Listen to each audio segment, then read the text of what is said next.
Assalamualaikum warahmatullahi wabarakatuh. Jumpa lagi dengan Amel di Mimbar Fokus. Kali ini kita coba bicarain tentang permasalahan, bukan permasalahan sih sebenarnya, tentang filantropi. Jadi kalau kita perhatikan sekarang ini nih filantropi sedang berkembang nih. Jadi banyak juga sih yang menyatakan filantropi itu kayak charity sama kayak CSR atau gimana gitu. Tapi kalau kita pengen tahunya, nanti kita bicarain sama seseorang nih yang bakal jadi bintang tamu kita. Namun sebelumnya, kenapa Mimbar Fokus membahas soal filantropi ini nih? Awalnya tuh karena ada kemarin pemberitaan tuh soal penetapan status tersangka salah satu filantropi operasional Yayasan Aksi Cepat Tanggapan itu atau biasa kita kenal dengan nama ACT. Nah, itu sejumlah asetnya malah disita itu lantaran ada kasus yang dugaannya melanggar hukum gitu. Jadi untuk kita tahu gimana terkait filantropi ini, kita coba datangkan ini narasumber kita, seorang ustadz penanggung jawab Badan Wakaf Al-Quran Cabang Medan. Ini Ustadz Erwin Syahputra MT ya Ustadz ya. MT itu Iya, apa Ustadz? Boleh MT tahu? itu Muhammad Thahir. Oh, Muhammad Thohir, nama Iya. keluarga ya Ustadz ya. Ayah.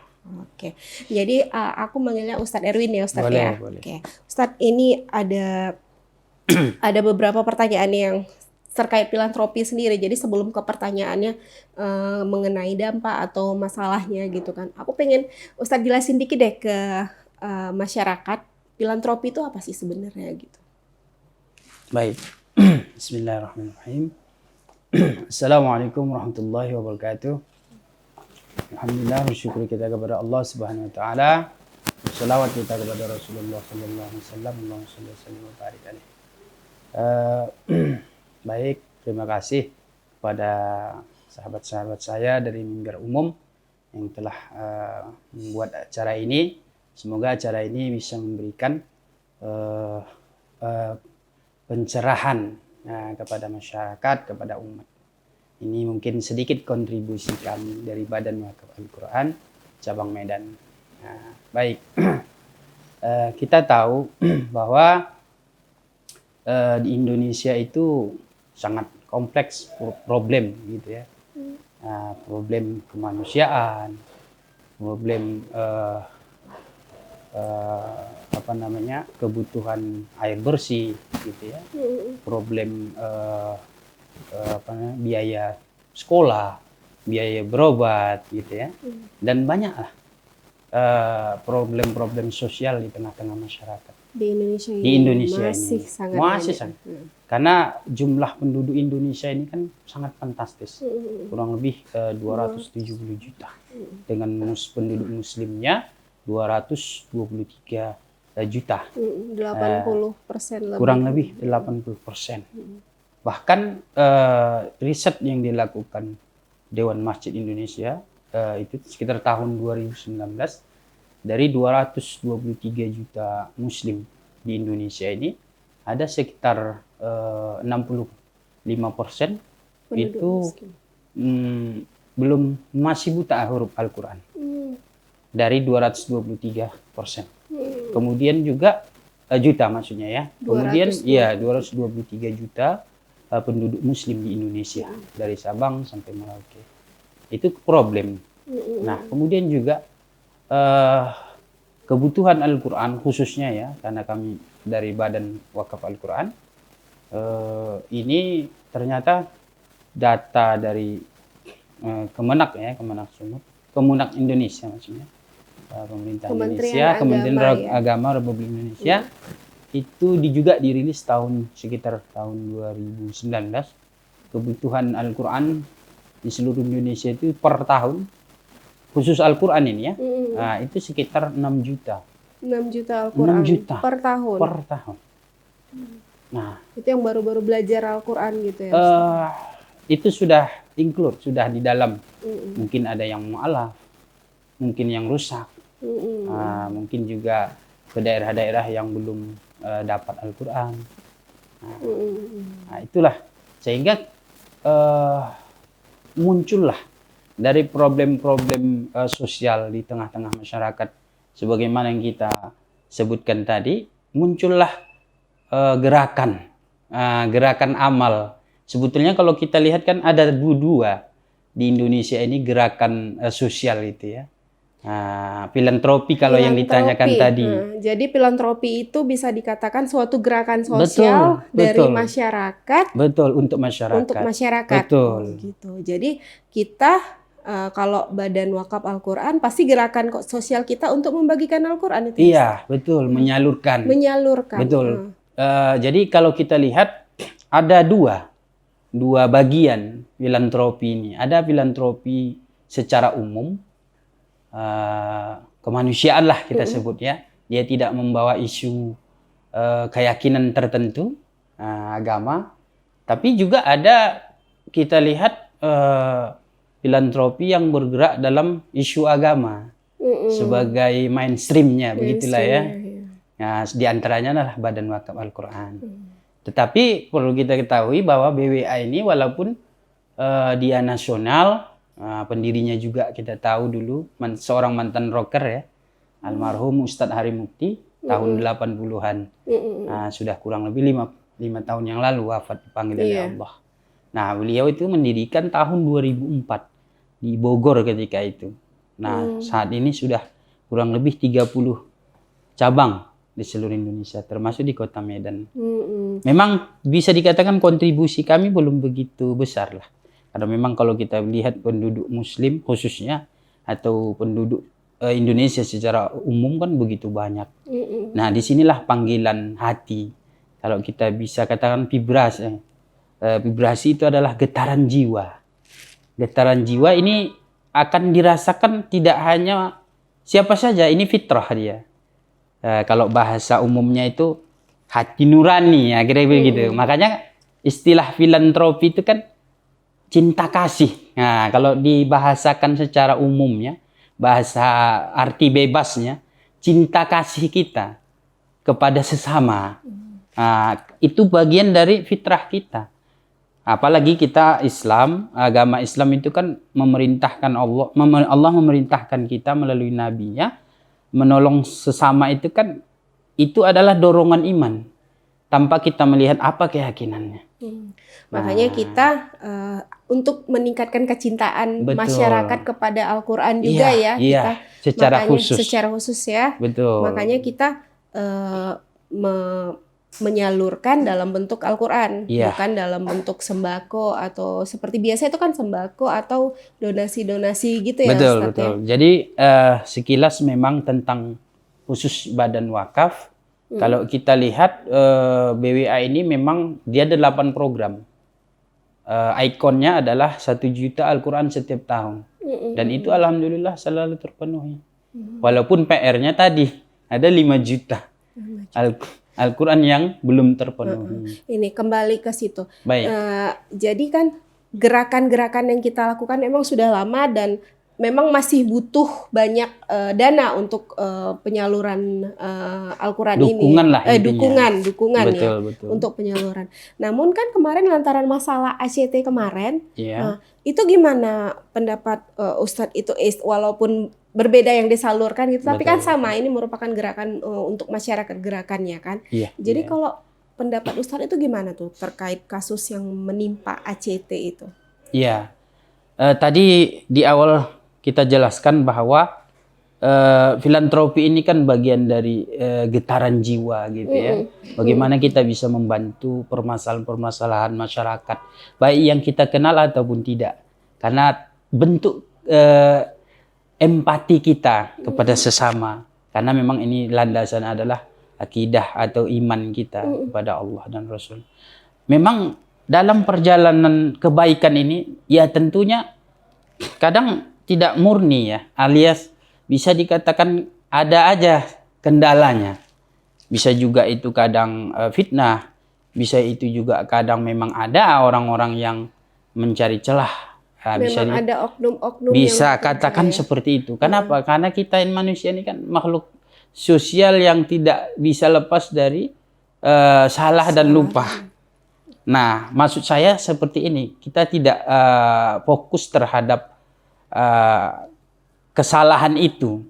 Tapi karena begini, ada istilah kata pepatah, susu sebelanga, rusak. Itu akan bisa rusak ketika tertetes oleh cuka atau nira, cuka sama lah itu ya. Iya, sehingga susu itu bisa menjadi rusak walaupun dia jumlahnya lebih jauh lebih banyak dibanding cuka tadi. Kenapa? Kadang kita manusia ini kebaikan orang lain yang sudah cukup tahu, saudara kita cukup hampir berimbang dengan lamanya dengan BWA kan? Mereka kalau tidak salah sekitar tahun 2016 berdiri. Beda 3 tahun ya dibanding BWA. 2 atau 3 tahun. Kita sekitar tahun 2004. Jadi kalau kita lihat ini kan semacam apa ya? Kalau saya filosofikan lagi begini. Ketika kita ada, mungkin kalau saya ambil tamsil lah, di kampung saya itu kan kalau orang nyimpan padi di zaman dulu itu kan ada namanya sahara. Sahara itu peti. Oh, di peti. Iya, peti itu. Jadi setiap padi yang sudah dipanen itu kan dimasukkan di dalam peti itu. Nah, jadi memang kadang kan ada tikusnya. Jadi kan ketika ada tikusnya, jangan petinya yang dibakar, kan begitu. Ya ambil aja tikusnya, cari saja. Begitu, cari solusi supaya tikusnya itu nggak datang lagi. Karena apa? Karena ini kan seolah-olah kita concern terhadap hamanya, katakan seperti itu. Sehingga kita melupakan ada begitu banyak jutaan orang ya yang sudah terbantu, sehingga hari ini kan terputus. Gara-gara hanya kita. Ya itulah tadi pepatah-pepatah yang guru kita, orang tua kita katakan. Sangat kita sayangkan memang. Tapi kita tetap konsen ya. Bagaimana kita membantu dalam kebaikan ini tetap berjalan. Seiring waktu insya Allah masyarakat akan dewasa. Pada awalnya memang pasti trust. Karena sebetulnya aktivitas ini kan aktivitas trust.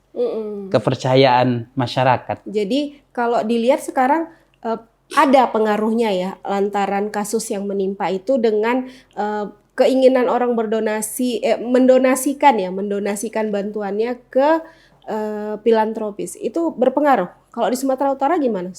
Kalau dikatakan dampak pengaruh sangat.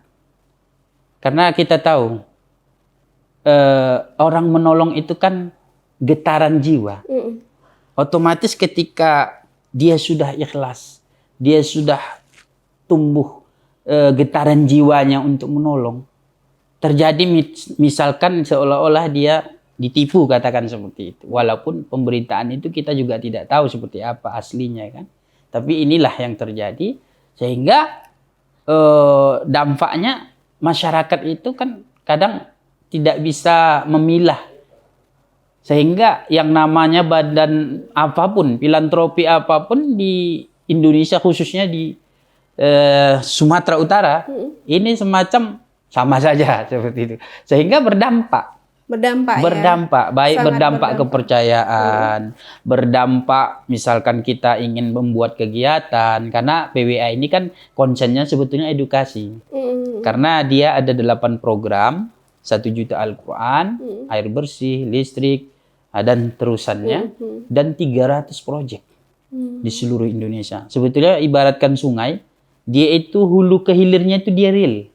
Kalau orang pun mau ke proyeknya bisa. Nah, memang ada begitu banyak lembaga itu, dia hanya punya program, tapi dia masih untuk proyeknya dia, proyek-proyeknya juga biasanya ya masyarakat pada umumnya gitu. Itu kalau BWA khususnya itu ke penyaluran itu kemana? Ke lembaga atau ke individu? Baik, sebagaimana tadi saya jelaskan bahwa BWA itu bersistemnya proyek. Jadi saya contohkan begini, untuk Sumatera Utara kita asesmen. Nah, Muslim di Indonesia di Sumut. Muslim di Sumut itu kurang lebih kan 65%. Nah, tapi kita mengutamakan tepat sasaran. Tepat sasaran itu adalah daerah-daerah yang Muslimnya masih minoritas. Yang di situ belum pengadaan Al-Qur'annya masih bisa dikatakan minim, bahkan mungkin tidak ada. Atau pembinaan juga terhadap akidah, keimanan. Itu kita ngasihnya kemana? Ke lembaga Kita atau ke masjid mengasihnya atau ke orang? turun langsung. Turun langsung Ya. ke per orang, ke personal? Ya, tapi sebelumnya daerah itu kita sudah asesmen. Sudah kita riset. Itu daerah ini akan kita angkat. Akan kita bantu dan kita buat semacam risetnya. Nah, nanti itu bagian dari proyek BWA. Oh gitu. Nah, itulah yang kita tawarkan. Proyek itu kita sebut kalau Al-Qur'an itu WAP namanya, Wakaf Al-Qur'an dan Pembinaan. Jadi nggak datang gitu aja kayak biasa kan Iya, kalau CSR pergi, ya. udah Kalau pulang, CSR kan ya. datang pergi Ya, kasih pulang gitu. Nggak. Betul. Jadi Kami kita ada amati dari awal gitu ya. Ada PR kita memang yang masih besar, jujur memang kita itu punya pembinaan masih menjadi PR. Tapi bukan berarti masih minimnya pembinaan ini kita berhenti. Terus saja tetap berjalan sambil kita perbaiki, sambil kita usahakan bagaimana Al-Qur'an itu tidak hanya diterima oleh mereka, tapi kita pastikan mereka juga membacanya, menghafalnya, menghayatinya, bahkan mengamalkan. Itulah kita bergandengan tangan dengan ustadz-ustadz yang ada lokal ya, maksudnya ustadz-ustadz daerah. Yang ada di daerah Iya, itu di ya. daerah Jadi sana.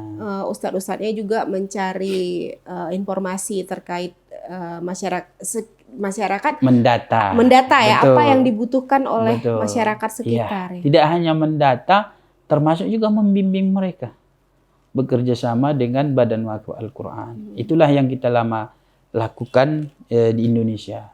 Proyek awal kita itu dulu di Indonesia Timur, Papua, Raja Ampat ke atas. Dulu pernah kita bekerja sama Ustadz Fadlan Purwamatan. Beliau kalau yang kita kenal istilah Ustadz Sabun, karena beliau banyak mu'alafkan masyarakat pedalaman itu melalui sabun. Ya makanya dikatakan Ustadz Sabun. Begitu singkat, cerita singkatnya. Oke, Ustadz, ini agak baik. sedikit ke belakang ya Ustadz. Biasanya kegiatan-kegiatan yang berhubungan dengan keagamaan itu banyak dikaitkan dengan terorisme, apalagi Islam ya. Betul, kita sering itu. Jadi BWA sendiri untuk memastikan kegiatan kita itu bisa diterima masyarakat dan tidak ditenggarai sebagai kegiatan terorisme, itu gimana cara kita mengorganisirnya ya Ustadz itu? Baik. Khususnya di pedalaman itu kan memang ya Ustadz. Iya. Jadi pertanyaan ini sangat penting karena memang cobaan ini kan selalu datang silih berganti. Maka kami di BWA itu mengedepankan namanya edukasi. Edukasi. Ke semua lapisan. Mulai dari mulai dari akar rumput sampai atas rumput. Mulai dari tingkat anak-anak TK dengan bahasa mereka. Kemudian sampai ke tingkat yang pemerintahan. Kami edukasikan bahwa wakaf itu karena pemasukan di dalam Islam dari sisi jiswab kalau kita sebut ya. Apa itu jiswab, zakat, infak, sedekah, ya kan, dan wakaf. Itu kita sosialisasikan. Pendekatannya gimana? Pendekatannya kita banyak cara yang kita lakukan. Ada melalui kita kerjasama dengan kalau masjid, kita buat pengajian, kita buat ceramah, kita buat nanti sosialisasi. Kalau di kantor, instansi pemerintahan, kita biasanya sosialisasi melalui slide. Iya betul. Kita lihat, kita nih sosialisasi ke daerah mana gitu ya. Betul. Faktanya kita tunjukkan. Tidak hanya secara agama gambaran Islamnya kita paparkan, tapi fakta melalui video, melalui foto-foto kegiatan yang kita lakukan pun kita tunjukkan. Sehingga ada trust terhadap mereka. Aktivitas yang kita lakukan ini adalah aktivitas yang real gitu, sehingga mereka itu tidak ragu lagi. Atau seperti yang tadi Mbak tanyakan bahwa apakah nanti ada apresiasi katakan ya kepada gerakan-gerakan tertentu, mungkin katakanlah seperti terorisme dan sebagainya. Ya kami memastikan itu tidak ada hubungannya seperti itu. Real memang dia memang untuk betul untuk sosial dan kemanusiaan. Tanpa bahkan proyek BWA itu ada proyek yang tidak melihat itu muslim atau tidak gitu. Contohnya itu boleh seperti jelasin satu ya, contoh boleh, di Sumatera Utara, jelasin itu apa kegiatan BWA yang terus jadi fokus utamanya tuh ya. Baik, kalau secara ikon kita memang Al-Quran. Namun turunannya jadi ada air bersih, ada listrik, ada juga kapal kesehatan, dokter care. Di mana daerahnya di Sumatera Utara? Ada salah satu contoh yang udah kita lakukan dalam waktu dekat yang terakhir ini. Kalau untuk Sumatera Utara kita baru mengangkat beberapa proyek. Di antaranya wakaf Al-Quran dan pembinaan 100.000 Al-Quran di Sumatera Utara. Seluruhnya, jadi nggak di tempat ya, jadi kita sebar. Betul, walaupun proyeknya kita tetapkan di Kabupaten Tanah Karo, tapi bukan berarti di daerah lain tidak dapat. Kita salurkan sesuai dengan kebutuhan mereka. Jadi istilahnya seremoninya dilakukan di Tanah Karo gitu. Bukan seremoni, memang kita bobotnya itu lebih banyak di Tanah Karo. Spotnya itu, titiknya itu kita buat proyeknya di sana. Ada juga ke Aceh kita masuk juga 10.000 wakaf Al-Quran pembinaan. Kemudian selain proyek wakaf Al-Quran pembinaan, juga kita ada beasiswa bagi anak-anak yang kurang mampu. Nah, kemudian ada juga proyek itu kita angkat sedekah kesehatan bagi orang-orang yang kurang mampu atau tidak mampu untuk membayar biaya pengobatan. Sedekah kesehatan. Iya, betul. Misalkan beliau sakit, kemudian dia tidak mampu membayar biaya berobat. Nah, itu coba kita angkat sebagai proyek di BWA. Nanti kita edukasi masyarakat bahwa saudara kita saat ini di tempat ini namanya ini. Nah, kita jelas datanya. Kita kerja sama dokter atau petugas sebetulnya kesehatan tetap saja gimana? Kita edukasi terus. Intinya kami melakukan ini semua adalah bentuk edukasi. Dari edukasi itulah kami arahkan masyarakat yang kami jumpai dari semua lapisan agar membantu proyek-proyek BWA yang 300 proyek tadi. Memang pada umumnya masih banyak di daerah Indonesia Timur, seperti di NTT, air bersih ya. Karena kita lihat betul, kita sedih di sana itu jangankan mandi, untuk minum aja mereka, masya Allah. Apalagi musim kemarau panjang, itu air sungai yang sudah kering, caranya mereka gali. Supaya air sungai, keluar lagi, air tanah itu betul, ya? Pasir itu digali, kemudian sudah digali, baru mereka tutup pakai kayak semacam rumput gitu ya, atau penutup. Besok pagi mereka baru ke situ lagi membuka apa yang digali itu. Itu pun bisa dikatakan ya nasib atau untung-untungan. Ya? Kalau dia rezekinya air itu ada, ya bisalah dia mengambil air. Kalau seandainya tidak, ya sudah, mereka tidak mendapat. Dan itu dilakukan berkilo-kilo sampai saat ini. Ada satu daerah. Saat ini kita angkat proyek air bersih di daerah Desa Tuniun namanya. Tuniun? Ya, di daerah NTT, Nusa Tenggara Timur. Memang Timur. daerah sana memang panasnya sangat tragis untuk air bersih. Ya, semua rakyat Indonesia khususnya yang peduli lah ya. Kalau zaman era digitalisasi saya pikir tidak ada yang tertutupi kan. Kesulitan masyarakat dimanapun pasti nampak kan begitu. Tinggal apa? Aksi. Apa reaksi? Nah, itu yang getaran jiwa itu yang harus kita berikan, keluarkan. Bahkan kita yang sudah terpenuhi mungkin khususnya di Sumatera Utara, kadang kami pun juga kadang ada pertanyaan begitu. Kalian BWA ini di Medan, tapi proyek kalian kok malah di keluar aja. Begitu ya. Pertanyaan kadang di Papua, di Makassar, di NTT. Ya memang pertanyaan itu hal wajar sebetulnya kan. Tapi kami mencoba menjelaskan bahwa di dalam agama kita Islam, kata Nabi, khairun nas anfa'um linnas. Jadi namanya kebaikan itu bagi siapa saja, di mana saja, untuk siapa saja. Selama dia membutuhkan, ya kita tolong. Karena itu agama kita yang memerintah, Allah dan Rasul memerintahkan kita untuk itu. Ya, jadi, kalau selain daripada di NTT, di daerah timur, di Aceh juga ya pernah ya. Kita pernah ke luar negeri untuk memberikan bantuan. Ada nggak bantuan yang kita salurkan ke luar negeri? Kalau BWA memang saat ini walaupun nasional, dia masih concern nasional saja. Nasional, jadi masih memenuhi kebutuhan. Betul. Bukan kebutuhan, membantu rakyat Indonesia. Jadi belum dia ada aktivitas go internasional seperti itu. Baru nasional yang kita lakukan. Terus cara pengimpunan dananya itu gimana, Ustadz? Boleh tahu nggak? Gimana cara impunnya? Kalau misalnya masyarakat ada yang ingin memberikan ikutan gitu, apa Al-Quran yang dikasih atau mengirimkan dana atau gimana itu caranya? Iya. Baik. Ini sangat menarik sebetulnya pertanyaan ini, dan ini juga lah yang kami sampaikan kepada masyarakat.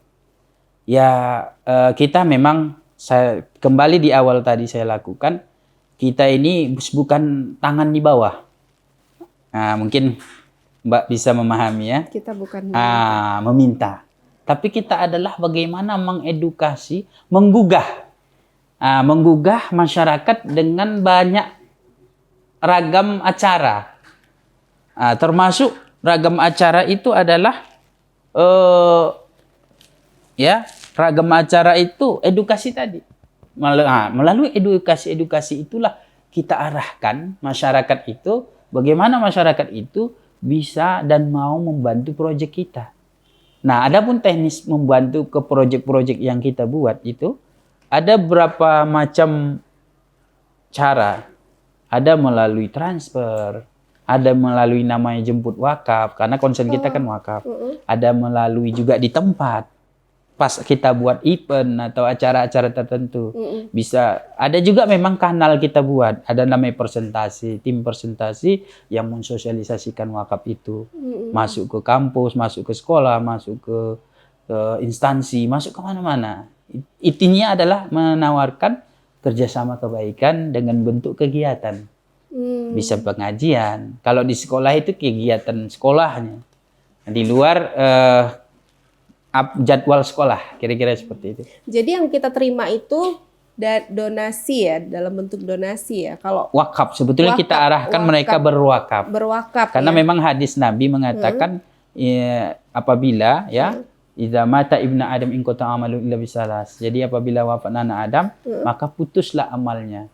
Dia nggak bisa lagi sholat, puasa, zakat, haji, termasuk berwakaf. Tapi ada amalan yang ketika dia memberikan amalan itu, walaupun nanti dia sudah wafat atau meninggal, amalannya tetap hidup. Seperti viral dia, ATM. Dia tetap berputar walaupun dia sudah meninggal. Jadi itu yang kita sebut namanya wakaf. Nggak harus duit ya bentuknya. Bisa ilmu, bisa tenaga, bisa pikiran, bisa waktu. Tapi memang Allah memanggil kita memang wajahadu bi amwalihim wa anfusihim. Tetap di awal memang harus pakai harta, karena dia memberikan efek kepada masyarakat. Baik. Oke. Sekali lagi, satu lagi nih. Baik. Aku minta Ustadz nanti ngomong sama pemirsa. Jadi gini, jika pemirsa Mimbar TV tuh pengen memberikan bantuan wakaf memberikan bantuan ya dan berkontribusi di Badan Wakaf Al-Quran, itu kemana? Kalau yang Sumut ya kemana? Dan bisa jelasin di mananya, atau bawa brosur Ustadz bisa tunjukin dikit ya Ustadz ke pemirsa kita. Baik, pemirsa Mimbar Umum yang dirahmati Allah Subhanahu wa taala. Saya di sini sebagai penanggung jawab Badan Wakaf Al-Quran cabang Medan ingin memberikan informasi, kabar gembira keberadaan kami di Medan khususnya ya.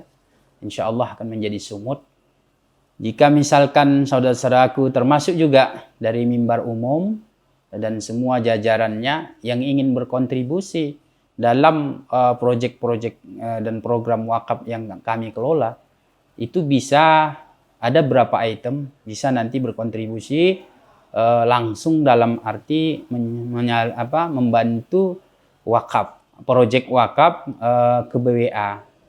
Dengan teknisnya sebetulnya nilai proyek itu kita buat dari yang nilai satu proyek itu bisa nilai miliaran, dan nilai yang terkecilnya adalah 100.000 nilai satu proyek itu. Misalkan kita contohkan satu wakaf Al-Quran. Nah, kenapa kita buat nilai yang 100.000 itu? Karena masyarakat itu agar mudah, intinya itu memudahkan, kita mudahkan mereka berwakaf. Jadi tidak memberikan Al-Quran fisik. Karena proyek kita ini kan ada tersebar di pelosok Indonesia. Nah, itu yang pertama, kantor kami bisa nanti langsung di Jalan Karya Wisata, Kompleks Citra Wisata, Blok 9 nomor 32 Medan Johor. Atau bisa melalui website kami, masuk ke website BWA, www.bwa.id. Nah, kemudian bisa juga melalui nomor-nomor rekening yang ada di, biasanya kami buat brosur proyek wakaf seperti ini. Nah, di dalam ini ada lalu lintas via transfer. Jadi bisa masyarakat ikut bergabung melalui transfer ke sini.